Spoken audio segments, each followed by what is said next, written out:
ક્યારેક 22, ક્યારેક 150, ક્યારેક 27 ને ક્યારેક 7.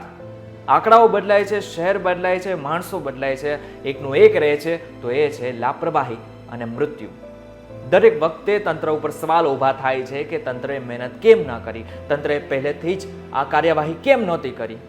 દરેક વખતે અને વારંવાર સવાલ ઊભા થાય છે કે તંત્રના આંખે એવી તો કઈ વિકાસની પટ્ટી બંધાયેલી હતી કે જેમને આ મૃતદેહો નથી દેખાતા, એમને કઈ એવી પટ્ટી બાંધેલી હતી કાને કે જેમને આ મરણ ચીસો નથી સંભળાતી. રાજકોટની ઘટના હજી તાજી છે એટલે આપણને બધાને યાદ છે, પરંતુ છેલ્લા 5 થી 6 વર્ષની અંદર એવી તો કેટલી ઘટનાઓ બની ગઈ જેમના અસરગ્રસ્તોને તો હજી સુધી ન્યાય નથી મળ્યો.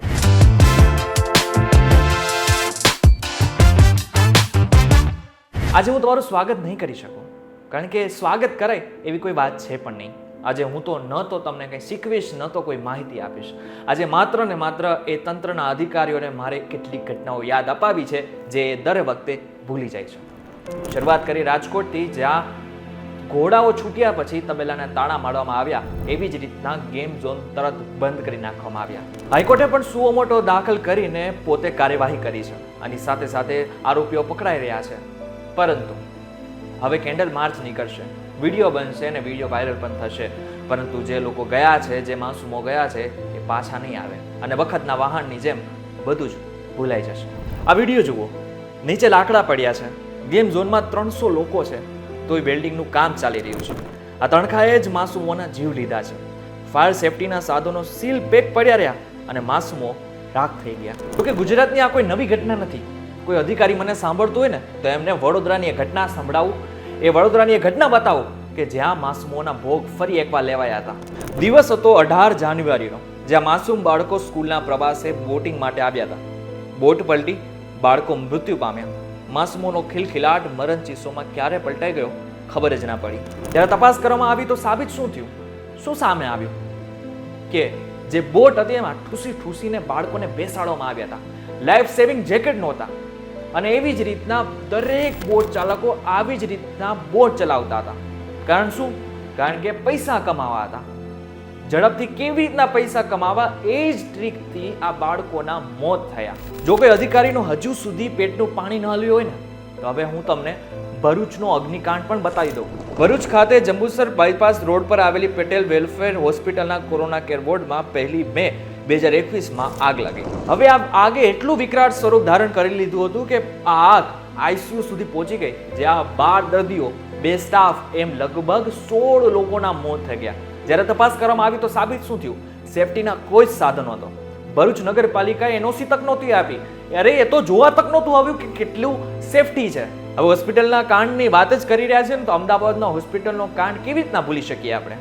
અમદાવાદના નવરંગપુરામાં આવેલી શ્રેય હોસ્પિટલમાં ઓગસ્ટ 2020માં આગ લાગવાની ઘટના બની હતી. 2020 એટલે કે કોરોનાનો કપરો સમય, જ્યાં આપણે કેટલાય સ્વજનો ગુમાવી નાખ્યા. હવે કેટલાય હોસ્પિટલમાં હતા. હવે એમાંના કેટલાક 8 દર્દીઓ કોરોનાની સારવાર લઈ રહ્યા હતા શ્રેય હોસ્પિટલમાં, પરંતુ એકાએક આગ લાગે છે અને એમાં 8 દર્દીના મોત થઈ જાય છે.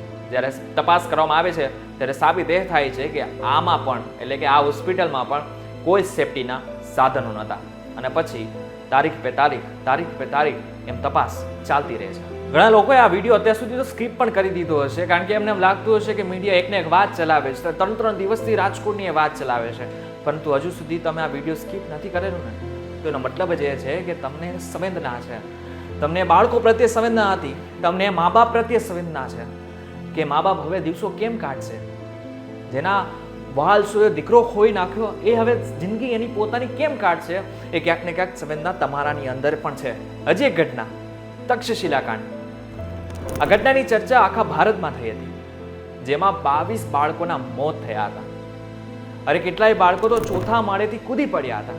આ ઘટના આપણે બધાને યાદ છે. પરંતુ જ્યારે તપાસ કરવામાં આવી તો સાબિત શું થયું? જેમાં સાબિત થયું કે સેફટીના કોઈ જ સાધનો નહોતું એનઓસી લેવામાં આવ્યું અને એમાં પણ તંત્રની ઘોર બેદરકારી સામે આવી. આવી ઘટનાઓ વારંવાર થતી આવે છે અને 1, 2 અને 3 વર્ષે તો આરોપીઓ જામીન ઉપર છૂટી પણ જાય છે.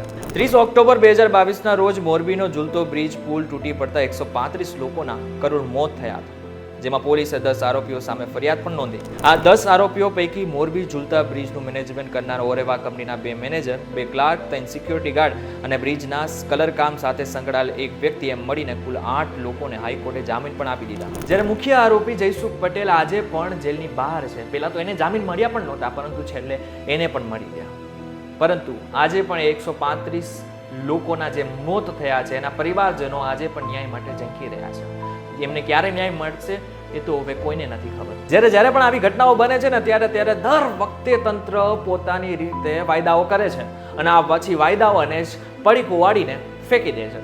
ક્યાં સુધી આવી જ રીતના માસૂમોના ભોગ લેવાતા રહેશે? ક્યાં સુધી તંત્રના આંખે પટ્ટા બંધાયેલા રહેશે? કેમ એને નથી ખબર પડતી કે જે માસૂમોના ભોગ લેવાયા એની બદલે તમારા પણ દીકરા કે દીકરી હોઈ શકે, તમારા પણ મા બાપ હોઈ શકે છે.